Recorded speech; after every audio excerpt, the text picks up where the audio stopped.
안녕하십니까? 표준 공정 모델 도입 기업의 로봇 활용 인력 교육 지원 강의 진행을 맡은 최연규입니다.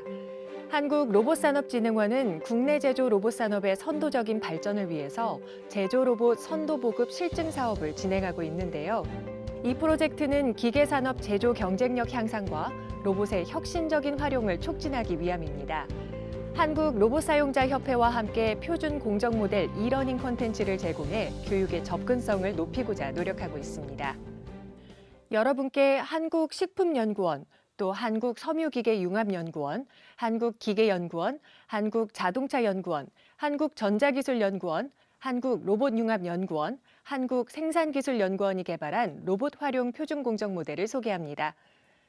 미래 산업을 선도할 로봇 표준 공정 모델은 과연 어떤 매뉴얼을 갖추고 있는지 세부 내용은 이어지는 강의에서 자세히 알아보도록 하겠습니다. 이번 강의는 한국전자기술연구원 정일균 박사님께서 전하시는 내용으로 반도체 제조 부품, 소자 가공 공정에 대해 설명해 주시겠습니다. 안녕하세요. 전기전자 분야 표준공정 모델 대표 공정을 소개하게 된 한국전자기술연구원의 정일균 수석연구원입니다. 전기전자 분야의 표준공정 모델 개발 및 실증 현황과 대표 공정 소개를 드리도록 하겠습니다. 먼저 전기전자 분야의 표준공정 모델 개발 및 실증 현황입니다.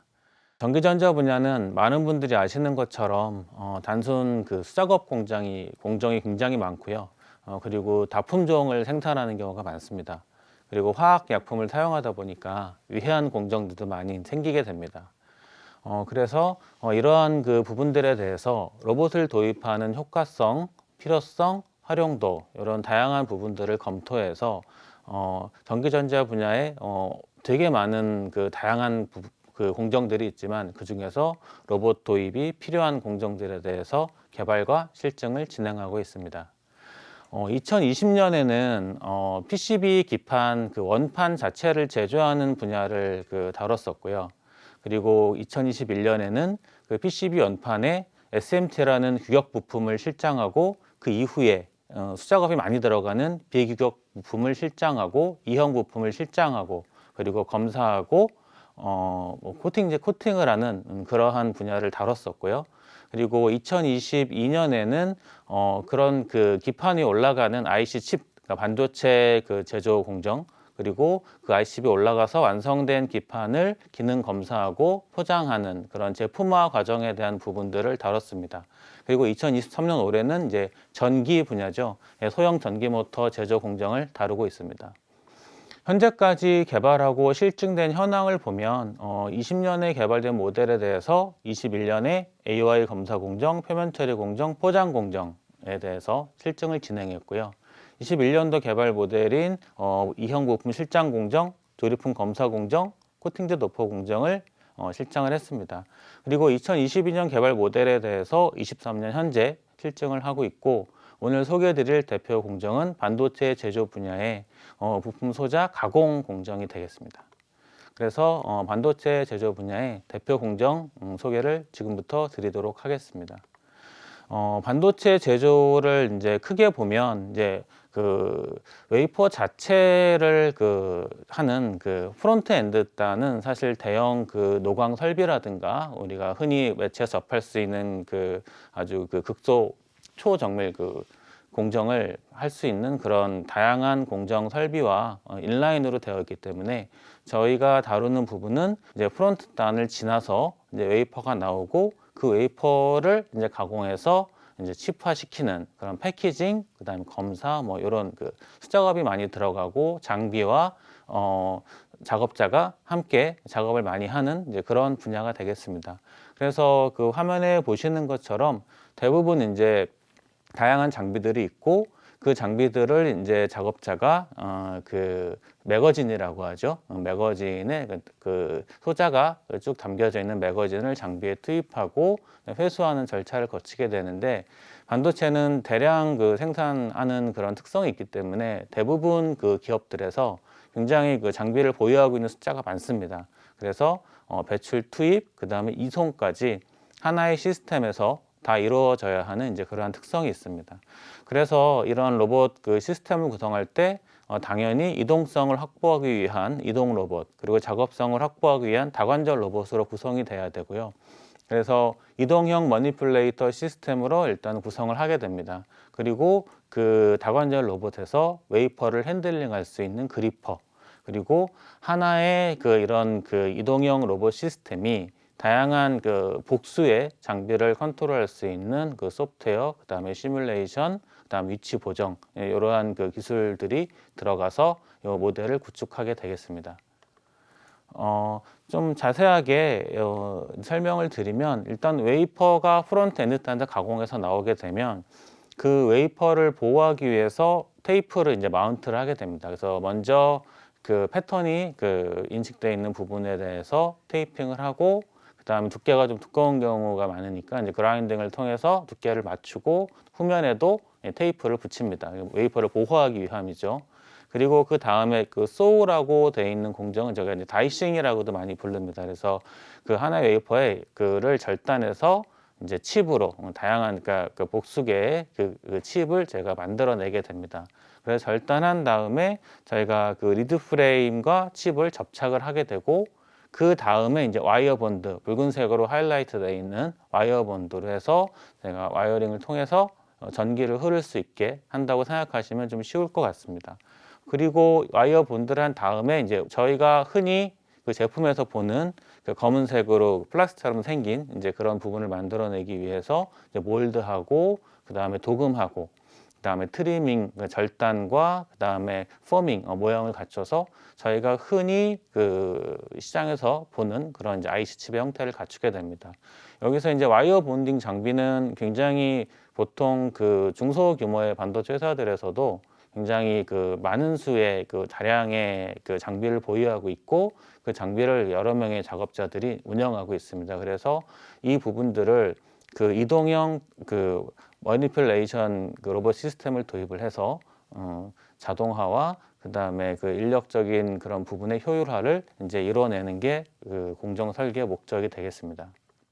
시뮬레이션의 영상을 보고 계신데요. 먼저 이제 도입을 하기 위해서는 그 시뮬레이션을 통해서 도입 적합성을 판단을 해보시는 게 중요할 것 같습니다.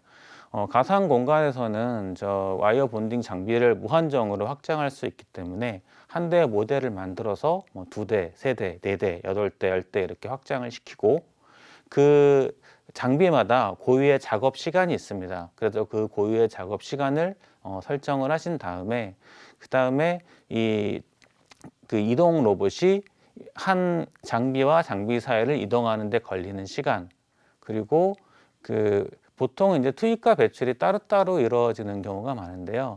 그래서 이제 로봇이 매거진을 그립해서 실제로 투입을 하고, 다 작업이 끝난 매거진을 잡아서 회수를 하는 이런 모션 시간, 요것들을 이제 계산을 하게 됩니다. 그래서 일단은 그 시뮬레이션 상에서는 가장 좀 극한의 효율성을 먼저 잡은 다음에 실제로 이제 거기서 더 반영해야 될 요소를 반영하는 게 시스템 판단하기에 조금 더 유리한 상황이라고 보시면 되겠습니다. 그래서 지금 보시는 것처럼 일단 그 현재 도입하고자 하는 제조 현장에 작업자 한 명이 몇 대의 그 와이어 본등 장비를 운영하고 있는지를 먼저 파악을 하셔서, 그 파악하신 그 대수 대비해서 이 로봇의 이동 속도, 머니플레이션의 모션 속도, 그리핑 속도를 이제 판단하신 다음에 실제로 시뮬레이션 공간에서 실제로 몇 대까지 운영이 가능한지를 이제 판단하실 수가 있습니다. 보통 시간당 한 3km 좀 언더의 그 트래블을 할 수 있고요. 그리고 일반적인 그 경우에 그 와이어 본드 장비의 경우에 그 시뮬레이션을 해보면 보통 한 뭐 8대에서 10대 정도까지 1대 N을 기준으로 해서 그 정도의 그 도입 성능이 나오는 것을 볼 수 있습니다. 그리고 나서 이제 이렇게 그 도입 효용성에 대한 시뮬레이션이 끝났으면 실제 도입할 때 고려할 요소들을 이제 설계에 반영해야 됩니다.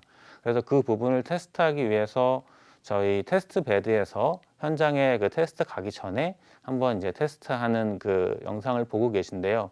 오른쪽 영상을 보시면 조금 더 편할 것 같습니다. 영상을 보시면 지금 그 이동형 그 모바일 로봇이 자세와 위치가 살짝 틀어진 것을 볼 수 있습니다. 아무리 그 로컬라이제이션을 정확하게 한다고 해도 뭐 다양한 어떤 내부적인 환경적인 요소, 그다음에 센서의 오류, 뭐 여러 가지의 그 상황들에 의해서 저런 비틀림이 발생할 수가 있거든요. 그래서 그 저희가 권장드리는 거는 저 이동 로봇을 자체를 바로잡는 것보다 어느 정도 틀림을 그냥 놔둔 상태에서 그 장비에 인식할 수 있는 QR 코드를 부착을 해서 로봇 그리퍼 끝에 QR을 인식할 수 있는 카메라를 장착을 합니다.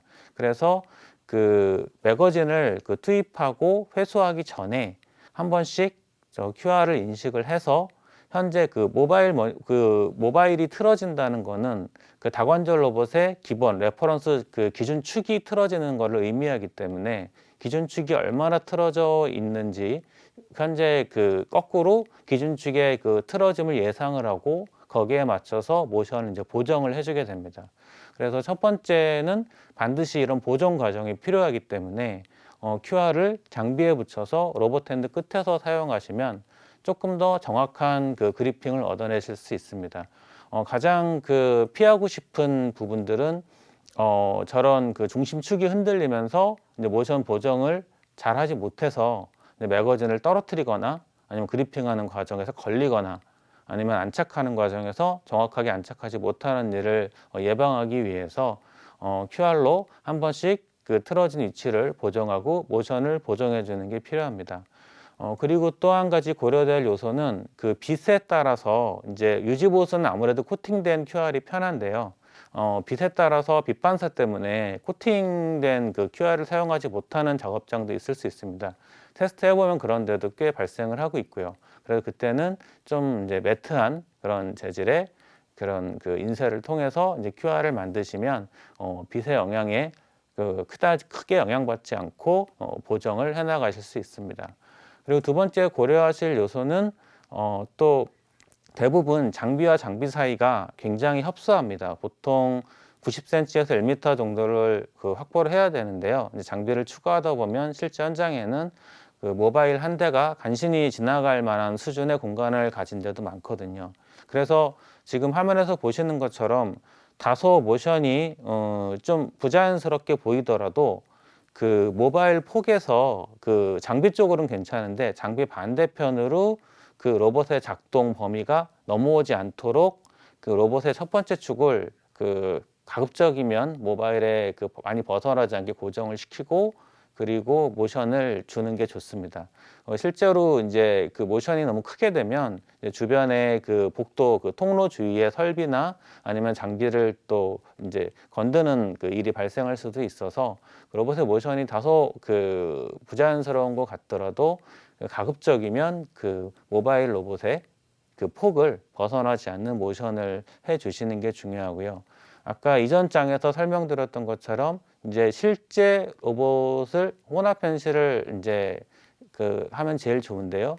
실제 로봇에서 QR을 인식해서 보정하는 시간, 그리고 실제 시뮬레이션 상에서는 이제 고려되지 않았던 그 실제 그 그리핑을 할 때 약간 이제 그리핑에서 조금 더 그 안정성을 주기 위해서 조금 더 천천히 그리핑을 하는 부분, 이런 부분을 충분히 반영해서 택타임을 예상을 하신 후에 실제 작업 현장에서 이 로봇 시스템이 들어왔을 때 작업자를 어떻게 대체할 수 있으며 기존에 그러면 작업자들을 어떻게 재배치해서 관리를 어떻게 효율화하고 ROI를 확보할 수 있을지 거기에 대해서 충분히 그 고민하고 분석을 하신 다음에 도입을 하면 아까 그 소개드렸던 것처럼 그 와이어 본더 장비를 복수로 운영하는 이런 공정에서 이런 모바일 머니플레이션 로봇 시스템을 도입해서 인건비 절감과 생산성 효율화를 달성하실 수 있을 것으로 판단됩니다. 네, 이것으로 대표 공정 소개를 마치겠습니다. 감사합니다. 한국전자기술연구원에서 개발한 반도체 제조 부품 소자 가공 공정에 대한 강의를 이로써 마치겠습니다.